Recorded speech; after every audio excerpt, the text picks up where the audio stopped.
like this. What the heck is that? A leek? Leeks. You You stir fry it with pork belly. like pork belly. Yeah, that's true. Okay, can you get it back for this and we can get some leeks?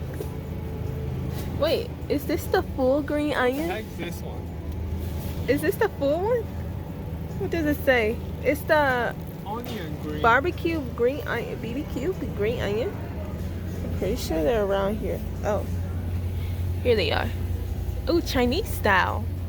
Got it. Okay, we bought our stuff. Wow. I'm your little helper. Yes, and I can cook. I'm gonna cook it and you can do your work. Okay, that's sweet. I feel cold. I don't like the weather. It's too cold. I think it's fine. I'm wearing shorts. No, it's not fun to me. Hey, would you consider Atlanta? It's because it's Atlanta, Georgia.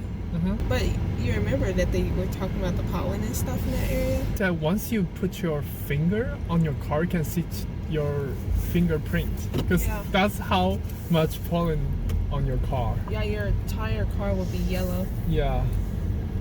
I think that would be at the bottom of my list. Okay, I think it's finished. This is the first time I've ever made this. Are you ready to eat? Yeah, I'm hungry. I feel like I have more vegetables than you do. Yeah. Okay. Yeah, it's okay. I'm hungry. Can't wait to taste your cooking skill. I'm nervous. I don't feel like it's oily as much as lo mein is supposed to be.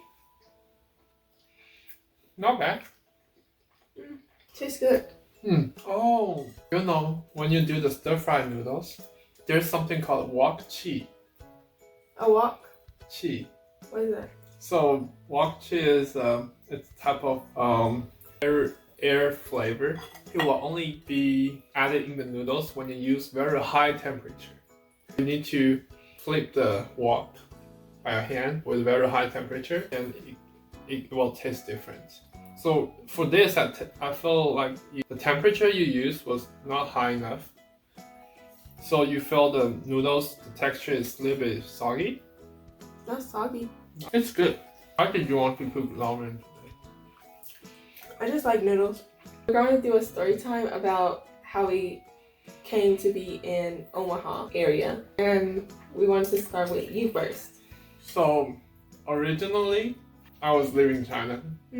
So in 2022, I decided to study abroad. So Study abroad to America or just like in general? in general. So I look at a lot of universities. Usually, there are two famous rankings. The one is U.S. News ranking. It shows all the universities how good they're at academia. Another one is called QS ranking. So I just try to get a university with higher ranking as high as possible. So initially, I searched a lot because my major was related to computer science. So I only applied the major I like. So I did a lot of research, also including the university in Europe too. But for Europe, I don't know, because I feel all the European universities, they're kind of not as rich as the American universities. So for American universities, they're very generous in terms of scholarship for international students. Really? So, because in my previous university in China, I contacted one of my supervisor's supervisor. So he's a very senior professor in a university called the University of Brussels. So Brunel, not Brussels, Brunel. So that's a university located near London. So initially I contacted him and he said, because he had a project and the position has to be filled before a certain deadline. So he said, I need to sign this offer as soon as possible. But I was like, yeah, but they're still 6 months away from my graduation of my current university. And he said, Yeah, you just gave up your current degree. What? Because that was a PhD offer. So he said, you just gave up your current degree. So as long as you graduate from here, you'll still have a PhD title. And he said, oh, I promise you with full scholarship. By the way, he's Chinese too. And I already spent 3 years of my current degree. Then what if I don't graduate on time on your PhD program? Then what I'm be? Like just bachelor or what? Then so I hesitated a lot because the risk is too high. Right. So I also talked with my parents. They said, no, so many fish in the ocean, you know. So but London is a place I also like a lot. Maybe for visit. I like in London too, so I've always wanted to go. That's the time when I was still 6 months away from my graduation. So after that, I found American universities, they are very generous to international students. So I contact a lot of professors in the US because the previous university in China is not very good. I mean, I'm not a very good student, you know. So, but I did some research and also had some publication at the time.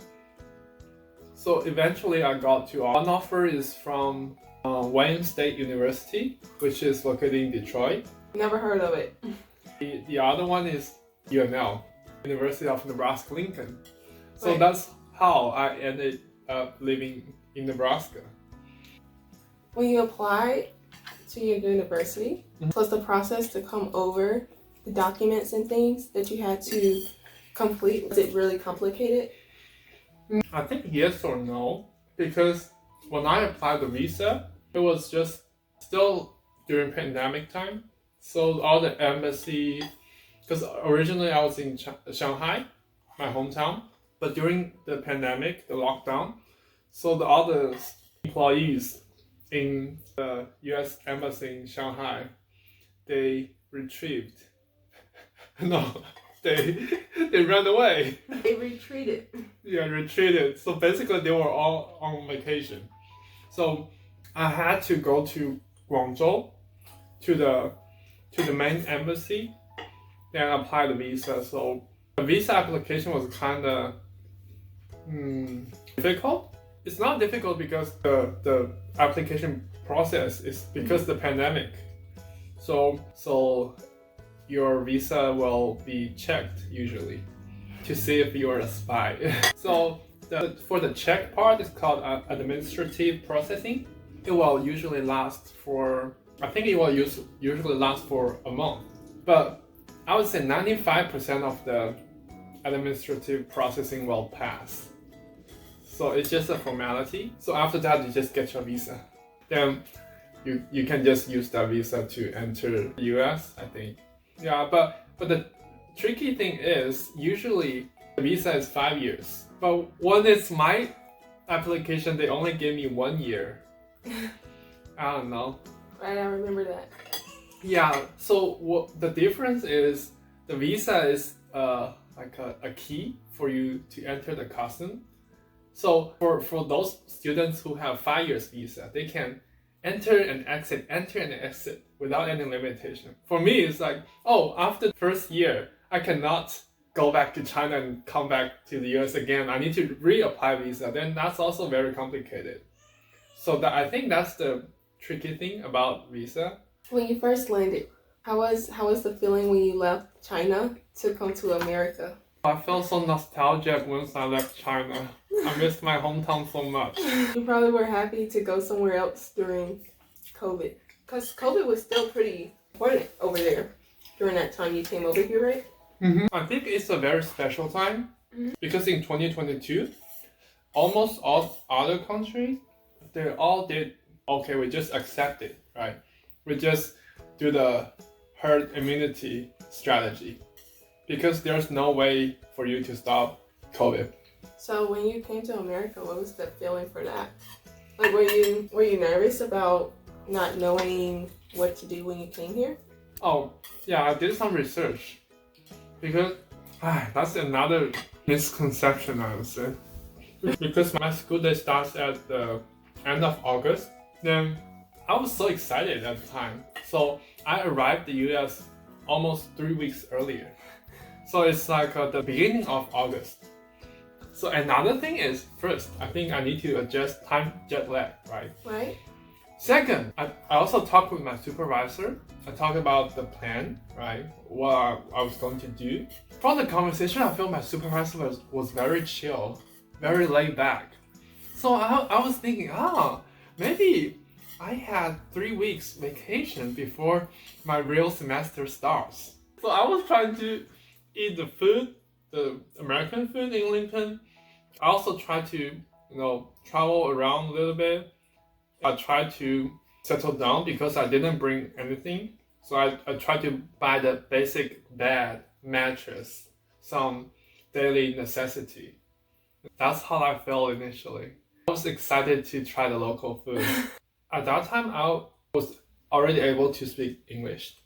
So I just say hi to my neighbors and ask them about which bus I should take from my apartment to my campus. Yeah, that's the main thing. I guess it's called fresh off the boat feeling. I'm pretty sure everybody's seen that show. Just everything is very exciting. I still remember I saw the squirrel climbing on the tree. I was like, wow, I never saw squirrels in China, Shanghai, never. You also told me that your first meal was Wendy's. McDonald's. It was McDonald's? Yeah, your other friends eat Wendy's a lot. Mm-hmm. I remember another feeling I had is everything was so expensive. Because the first meal I had was McDonald's. Because I already got very hungry. Because the morning time was my dinner time in China for my first day here. I remember I went to a McDonald's. Then for one burger cost me about $7. But the same burger in Shanghai, it would only cost me $3. So I thought, wow, the burger is so expensive. That's true. Right now, I still think the burger is expensive. Because if I just made it at home, it will only cost me no more than $2, including the meat patty and burger bun. But if you eat it outside, it will cost you $7. Yeah, because they give you the fries, the drink, I feel like it's really cheap for McDonald's. McDonald's is pretty cheap to me. I had a roommate too. That's crazy. I had a roommate. He's a party person, so I'm not a party person. I'm not introverted, but I'm also not very extroverted. It's ambivert. Ambivert? Yeah, he used to be like, oh, I need to study, but my roommate has brought people over and things like that. Yeah, I mean, the thing is, he always brought friends without telling me. It's a very normal roommate situation. Really? Yeah. You always have something happen. My roommate was very sensitive to the noise. Ironic, huh? Yeah, another scary thing is one time, because he always said, like, even if I was just watching videos in my room with the closed door, he would say, oh, I still can hear your sound, your laptop sound from my room. Of course, I didn't use headset, but I just used my MacBook, put the music out, not very loud. And he's like, oh, it's too loud, it's too loud. Then that's the moment I felt he's too sensitive to the sound. He even called the police, said something like, oh, there's a car driving around our apartment with a very loud stereo. Then he also called the landlord. Then the landlord asked him, and said, oh, because he could call the police. That's a very serious thing, right? Because sometimes, if you modify the stereo, it's too loud, it's illegal, right? Right. So the landlord asking, oh, how do you know that their loud level is illegal? He said, because I felt it's too loud. Then landlord asked, oh, do you have a dB detector to see how loud it was? And he said, no, I don't. I just feel it's too loud. A culture difference? Yeah, because that's true. Because there is a gas station by our apartment. Oh, so, I know. Yeah. They have the dum yeah. dum. That's true. But I don't think it's loud enough to be illegal. I mean, people really don't say anything because it's mostly just passing by. Unless it's like a neighbor who does that. Usually they just park there for No more than 15 minutes? Right. Yeah. Like the ribs are cold. Oh, are you still going to eat it? I don't like eating cold ribs. You want me to warm it? How many rounds? 3. Rock, paper, scissors, shoot. Rock, paper, scissors, shoot. Rock, paper, scissors, shoot. Rock, paper. You just thought I would never change. I don't like cold ribs. You always win. Oh my gosh, the rib is my favorite food right now. I've been eating ribs for 2 days. 2 days. Yeah. You can also cook this rib. Very good, very good. Our hands are going to get really messy. It's fine. I guess I'll go on my story of how I ended up in Omaha. When I was in school, I had a job offer for this place in Omaha, and I already knew like a year before I graduated that I was gonna go. So I didn't have to look for internships or do anything like that. I already knew that that's where I was gonna go. And so I was like, okay, I guess I'll go there. They said I had to be there in June, and so that gave me a month to save money. Right when I graduated, I had to go work somewhere else and save money to get a deposit and to move. So it was funny. I got my bachelor's degree, right? And I was like, okay, I have a bachelor's degree, so I should be able to get paid more than people who don't have bachelor's degree. And it was wrong. I was going to all these like places, and I was saying, hey, how much do you guys offer? It was like $8.50. I was like, how much do you offer with someone with a bachelor's degree? $8.50. I was like, $8.50, but if you work here for 2 years, you get to get a pay raise. And I was like, no thanks. So I found this hotel, and I worked there for a few months. And Well, I have a question. How can your salary only be $8.50? that's not much it was. Minimum wage is like $7.50. Oh, okay. Yeah. So they said $8.50, and I was like, okay. So I went to this hotel, and they offered $10.50. And I was like, well, this is the best I'm going to get at this point.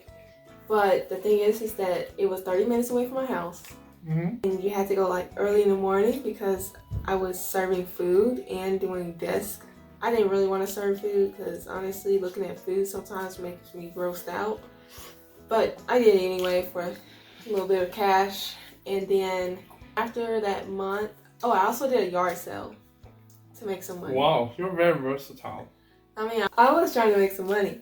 So I also did a yard sale, and that didn't work out so well either because, I don't know, I did not know that people acted like that at yard sales. Like, they did not have any care of the items that I was selling.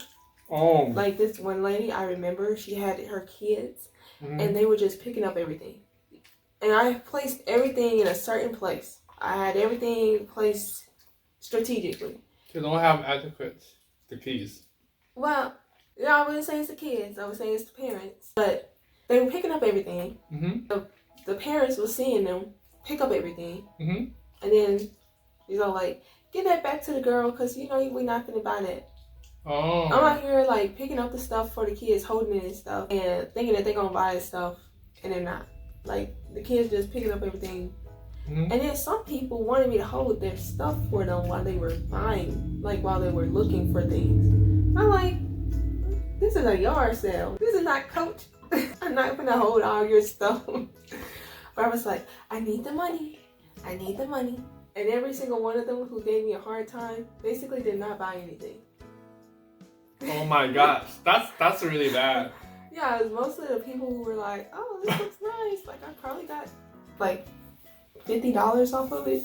It was not worth it. So how did you get enough money from garage sale, or did you got enough money from somewhere else? So I got just enough money from, well, I still kept some of my scholarship money that I got from school. I kept that until the end of the year. But I still had to buy things because I had to buy like a whole bunch of graduation stuff. And so I had like a little bit of money there. And then I had some money from working at the hotel. So I worked just enough to make the deposit. Yeah, but I made just enough for the deposit and for traveling fees. And my mom and dad, they helped a little bit with the traveling and stuff. My job also like had to send in a statement of my expected pay to the apartment place. And that was another thing. Oh my gosh. So I had to pack all of my stuff, and my mom was like, "Oh, anything that you don't want, just leave it here at my house, and then you can go with the stuff that you have." We only had 2 cars that I was able to fill up.